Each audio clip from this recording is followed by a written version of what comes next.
Course మనం దీన్ని ఏమంటారు కొంతమంది, అమ్మో వీడు చాలా మాటగాడు, మాటలతో బురిడి కొట్టిస్తాడని. మేబీ అంటే అంత ఎఫెక్టివ్గా చెప్పడం, మనం చెప్పాలనుకున్నది సూటిగా చెప్పాలి. ఈ కమ్యూనికేషన్లో మెయిన్గా నేను చాలా సందర్భాలు పిల్లజెప్పదంటే ఐ టు ఐ కాంటాక్ట్. మనం వ్యక్తితో మాట్లాడుతున్నప్పుడు వాళ్ళ ముఖం వైపు చూడాలి, వాళ్ళ కళ్ళలో కళ్ళు ఐ టు ఐ కాంటాక్ట్ అంటారు.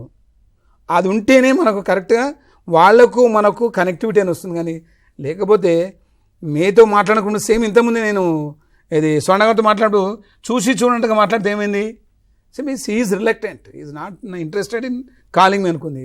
మరి ఈ వైపు మాట్లాడినప్పుడు మన కల్పనతో మాట్లాడు నవ్వుతూ చెప్తాను.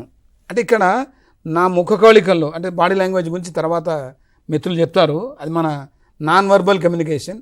ఆ నాన్ వర్బల్ కమ్యూనికేషన్ కూడా చాలా ముఖ్యమే, అంటే ముఖ్యంగా వర్బల్ కమ్యూనికేషన్.